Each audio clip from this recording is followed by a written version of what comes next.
Luxury is usually described as expensive, rare materials, high prices, objects few can afford. But that description misses something essential, because the most refined forms of luxury don't announce their cost at all. They barely announce themselves. True luxury is quiet, often invisible, sometimes mistaken for absence.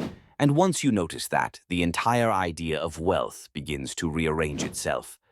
Most people believe luxury is about excess, more detail, more shine, more features, more proof. The assumption is simple. If it costs more, it should show more. If it doesn't draw attention, what was the point? That belief feels intuitive because it's been taught carefully, repeatedly, and profitably. From storefronts to advertisements, luxury has been framed as spectacle. It must be seen to be believed, recognized to be validated. This idea benefits many people. Brands benefit when recognition is immediate. Platforms benefit when visuals are bold. Audiences benefit from clarity. If something looks expensive, no explanation is required. And so luxury becomes a performance, a signal meant for strangers. But performance luxury is only one layer of the ecosystem. It is the loudest layer, not the most powerful one. Behind it exists a quieter system, one that doesn't depend on recognition, one that actively avoids it. At higher levels of affluence, cost stops being the point. What matters instead is control. Control over time, control over environment, control over who notices and who does not. Silence is not an aesthetic choice. It's a strategy. Consider how objects change as they move up the ladder of luxury. Mass luxury exaggerates. Designs grow louder. Logos grow larger. Materials are chosen for visibility. The object is designed to communicate instantly. It says, "This is expensive." But as you move into higher tiers, something strange happens. The signals soften. Branding recedes. Design becomes restrained. Details become internal rather than external. The object stops explaining itself. It no longer needs to be understood by everyone, only by those who already know. This shift isn't about humility, it's about selectivity. At the highest levels, luxury doesn't compete for attention, it filters it. Psychologically, this creates distance. Those who recognize the signal feel included. Those who don't never realize anything was signaled at all. Silence becomes the gate. This is not accidental design. It reflects how wealth actually behaves when it no longer needs to prove itself. New wealth often emphasizes visibility. It needs reassurance. It seeks confirmation. Old wealth emphasizes continuity. It has already been confirmed. That difference is subtle but decisive. You can see it in architecture. New money builds upward and outward. Grand entrances, dominant silhouettes, structures designed to be noticed from afar. Old money builds inward. Private courtyards, hidden gardens, spaces that reveal themselves only once you're inside.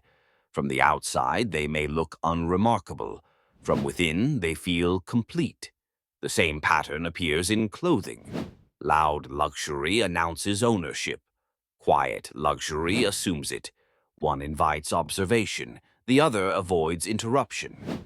Neither is inherently better, but they serve different psychological needs. One seeks recognition, the other protects autonomy. Observe how different classes interpret the same signal. A visible logo communicates success to one group. To another, it communicates insecurity. A loud display feels impressive to some.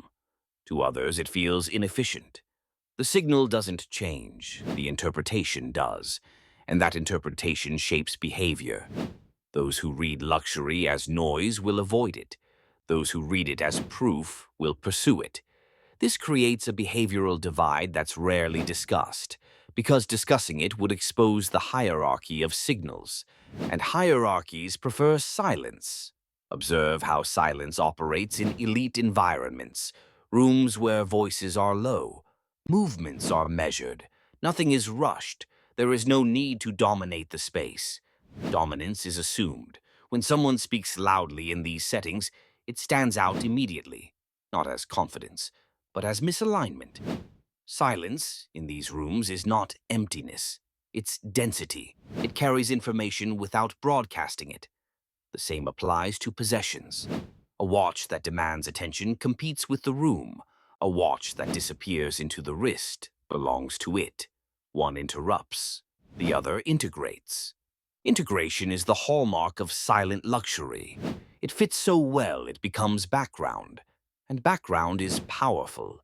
Background shapes experience without being noticed. That is why true luxury often feels understated. It isn't trying to impress. It's trying to disappear into function. Comfort without announcement. Quality without narration. Observe how the wealthy design their daily experiences. Private travel over visible upgrades, custom solutions over branded ones, access over ownership. These choices don't photograph well. They don't trend. They don't generate envy. They generate ease. Ease is rarely loud. Now notice what happens when silence is misunderstood. When people assume luxury must be visible, they optimize for appearance. They overpay for signals. They underinvest in experience.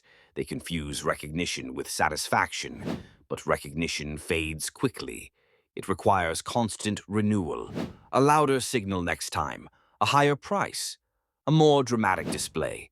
This cycle is exhausting, and it creates dependency. Luxury, when misunderstood, becomes a treadmill, always moving, never arriving.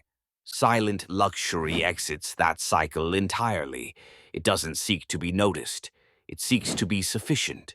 Sufficiency is unsettling in a culture built on more, because sufficiency ends consumption. It ends comparison. It ends performance.